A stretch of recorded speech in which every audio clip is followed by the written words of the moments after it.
میرے آقا صلی اللہ علیہ وآلہ وسلم نے کسی صحابی کو حکم دیا کہ ہمارے لیے ممبر بنایا جائے.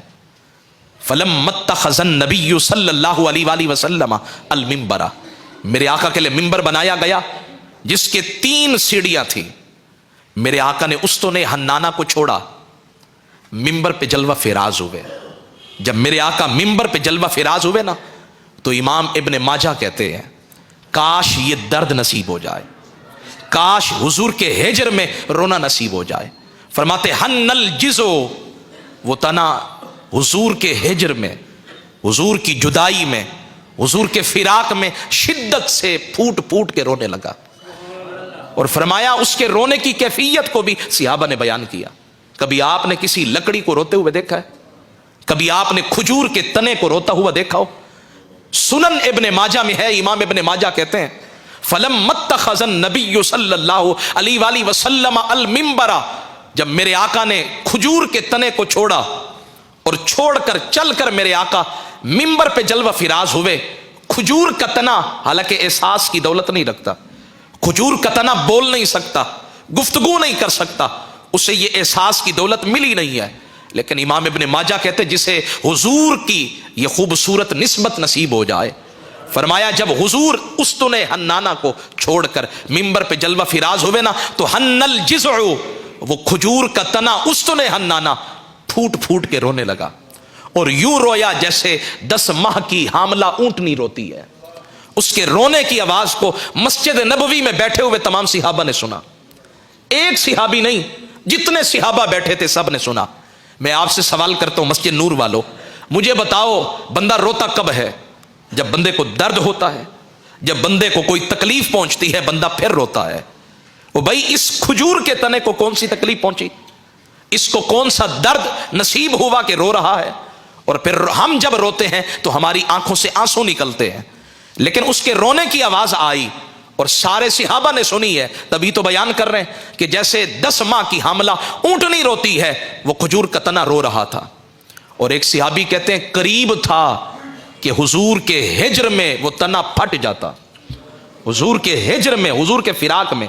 سنن ابن ماجہ میں ہے، فرمایا قریب تھا کہ حضور کے ہجر میں روتے روتے وہ تنا پھٹ جاتا، جدا ہو جاتا، بکھر جاتا.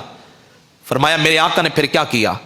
سرور کائنات، صاحب لولاک، غم گسار نبی، غم خار نبی، آنسو پوچھنے والے نبی، وہ تو امت کا درد برداشت نہیں کرتے. میرے آقا ممبر سے اترے حتیٰ اتاہو، حتیٰ کہ اس کھجور کے تنے کے قریب آئے.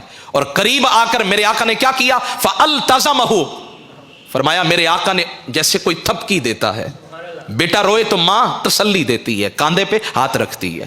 بابا انتقال کر گئے، کوئی اپنا انتقال کر گیا، دوست آتے ہیں تو جب ڈالتے ہیں، بغل گیر ہوتے ہیں، تسلی دیتے ہیں. میرے آقا ممبر سے اترے، اتر کر میرے آقا نے اس استن حنانہ پر یوں ہاتھ رکھا. امام ابن ماجہ کہتے ہیں بس ہاتھ حضور کا رکھنا تھا، فسکنا، وہ ہچکیاں لیتے لیتے چپ کر گیا. اور ایک روایت کے اندر ہے میرے آقا صلی اللہ علیہ وسلم نے ممبر پہ بیٹھے بیٹھے جب استن حنانہ کے رونے کی آواز کو سنا نا، میرے آقا نے اس کو بلایا، فرمایا ادھر آؤ. استن حنانہ کو بلایا، کھجور کے تنے کو بلایا، فرمایا ادھر آؤ. وہ زمین کا سینہ چیرتے ہوئے حضور کی طرف یوں چل کے آیا جیسے ہم چل کے آتے ہیں. بھائی ہم تو چلتے ہیں، ہمیں اللہ نے قدم دیے ہیں، لیکن یہ تنا کیسے چل رہا ہے؟ یہ سبق ہے میرے لیے، آپ کے لیے. او بھائی ایک تنا حضور کے ہجر میں رو رہا ہے، کیا ہم بھی کبھی روئے ہیں؟ او بھائی حضور کی جدائی کو یہ تنا محسوس کر گیا، اسے پتہ لگ گیا کہ اب آج کے بعد حضور میرے اوپر ہاتھ نہیں رکھیں گے، حضور میرے ساتھ ٹیک نہیں لگائیں گے. وہ جو رحمت کی برکھا نازل ہوتی تھی، وہ جو حضور کے بدن کی خوشبو محسوس ہوتی تھی، وہ آج کے بعد نہیں ہوگی. وہ رو رہا ہے اپنی بد نصیبی پر. کبھی ہمیں بھی رونا آیا کہ یار اتنا زندگی گزر گئی، کاش ہمیں بھی حضور مدینے بلواتے.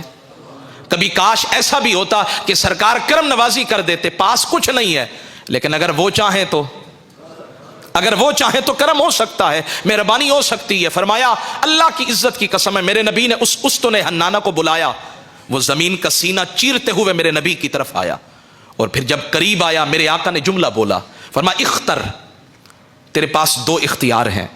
اگر تو چاہے تو جہاں سے تجھے کاٹا گیا تجھے وہیں دوبارہ لگا دیں، تو پھلے گا، پھولے گا، تیرے اوپر پھل بھی لگیں گے، تو بڑھے گا، تیرا قد بھی بڑھے گا، تیری خلقت مکمل ہوگی.